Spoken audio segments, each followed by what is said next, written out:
क्या हुआ मुजफ्फरनगर में मैं जानता हूं। यहां मेरी माताएं बहनें बैठी हैं, ये आपने भी देखा होगा, मेरी भी दो छोटी बेटियां हैं। माता पिता हम लोग उसे बुला के जब हम कुछ कहते हैं वो कहती है नहीं, यू आर रॉन्ग। हमारे अध्यापक ने हमें सिखाया है, हमारे मास्टर ने हमें बताया है, वो सही बताया है। घर के माता पिताओं की नहीं सुनते जितना वो जो अध्यापक उनको बताते हैं वो उनको मानते हैं। इससे पवित्र रिश्ता नहीं हो सकता कि जो अपनी मां की कही बात को मना कर दे और जो टीचर उन्हें बता रहे हैं, जो मास्टर उन्हें सिखा रहे हैं, उसे कहे कि वो सही है। ये होता है ना हमारे घरों में, सबके साथ होता है।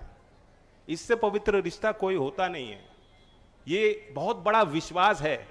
माता पिता अपने बच्चों को स्कूल में भेजते हैं, इस विश्वास के साथ भेजते हैं कि उन्हें सुरक्षित रखा जाएगा। उनकी परवरिश जैसे हम घर पे करते हैं उससे ज्यादा ख्याल रखा जाएगा उनका, और उनके अंदर जो हौसला उनको बढ़ाने का काम, आत्मविश्वास, उनके व्यक्तित्व में जिस तरह का निखार हम लोग चाहते हैं शिक्षा के माध्यम से, वो तालीम के माध्यम से उनको दी जाएगी चीजें। वे सबक सीखने का मौका उनको मिलेगा। क्या हो रहा है, वो वीडियो आपने देखी है ना, क्या हो रहा है। एक बच्चे से दूसरे बच्चे को पिटवाया जा रहा है, और बच्चों के सामने इस तरह की, जो जिस बच्चे ने वो बात सहन कर ली, वो बात ठीक है, अब हम उसको बच्चे को गले लगा रहे हैं। वो लोकदल का क्षेत्र है, लोकदल के विधायक हैं, इसलिए अगले सुबह ही वो उस घर में पहुंच गए। उस परिवार से उन्होंने मेरी बात कराई। कितने हिम्मत वाले उनके पिता थे। पहले उनके बोल थे कि हम नहीं चाहते कि हमारे क्षेत्र में या गांव में कोई झगड़ा हो, हम भाईचारा चाहते हैं। पहले शब्द उनके निकले।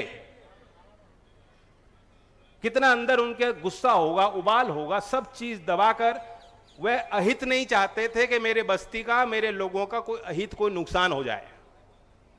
जहां लोकदल का विधायक है वहां ऐसे विचार जिंदा हैं।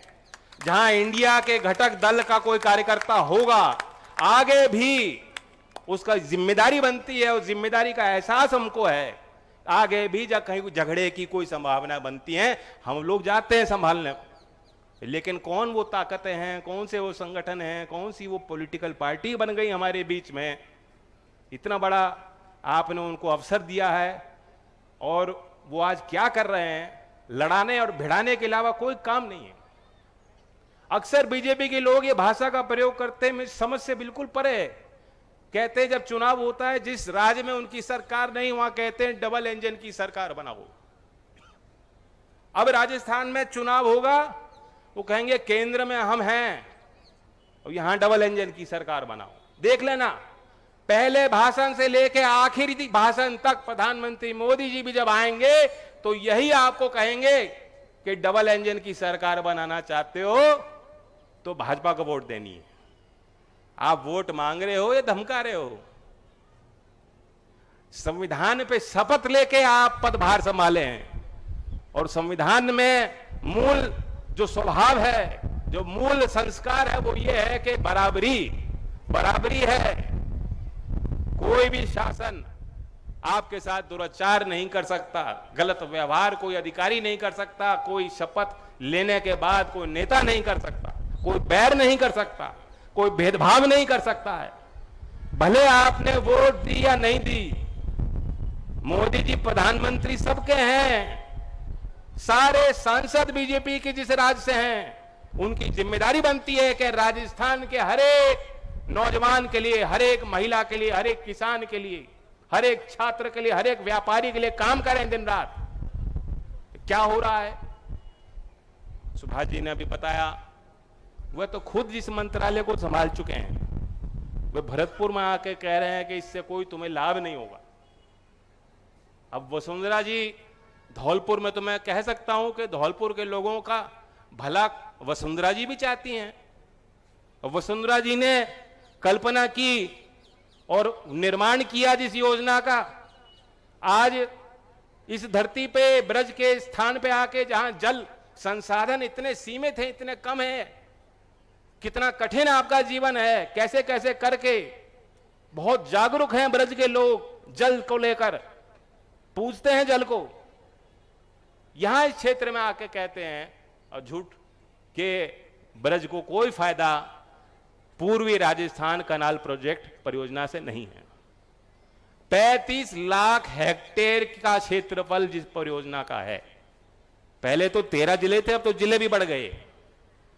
35 लाख हेक्टेयर जमीन जिस परियोजना से सिंचित होनी है, मतलब 50 लाख किसान परिवारों को सीधा लाभ पहुंचाने के लिए जो योजना है, मुझे बताओ एक भी दिन जितने भारतीय जनता पार्टी के राजस्थान के सांसद हैं, एक भी दिन संसद में खड़े होकर उन्होंने कहीं सवाल किया हो, पूछा हो अपनी डबल इंजन की सरकार जो बनाना चाहते हैं अपनी सरकार से, जो सिंगल इंजन की है, उन्हीं से पूछते कि यहां की सरकार तत्पर है। यहां की सरकार रोज कह रही है, एक तरह से अपने केंद्र की सरकार से उनके आगे झुककर हमारे मुख्यमंत्री कह रहे हैं कि हम मदद चाहते हैं, राजस्थान की जनता के लिए चाहते हैं, और कोई सहयोग केंद्र सरकार नहीं देना चाहती।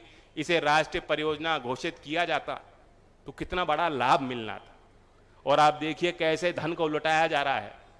8,000 करोड़ से ज्यादा 2 हवाई जहाज प्रधानमंत्री के लिए खरीदने में खर्च हो गए। हजारों करोड़ रुपए नए संसद भवन की, जिसको देश की कोई आवश्यकता नहीं थी। जैसे किसी किसान से बिना पूछे वे आपके व्यापार पे दंड लगाते हैं और आपके लिए कानून लाते हैं, उसी तरह से बिना किसी सांसद से पूछे सांसदों के लिए नया संसद भवन का निर्माण किया। हजारों करोड़ रुपए लगा दिए। कुल 20-21 किलोमीटर की द्वारका एक्सप्रेसवे है। सीएजी ने रिपोर्ट किया है कि 6,000 करोड़ रुपए से ज्यादा। 20 किलोमीटर की सड़क क्या 6,000 करोड़ की लागत से बनती है क्या? कल्पना कीजिए, 6,000 करोड़ रुपए कितना पैसा है। हाँ, हम तो चांद तक पहुंच गए 1/10वां हिस्सा में।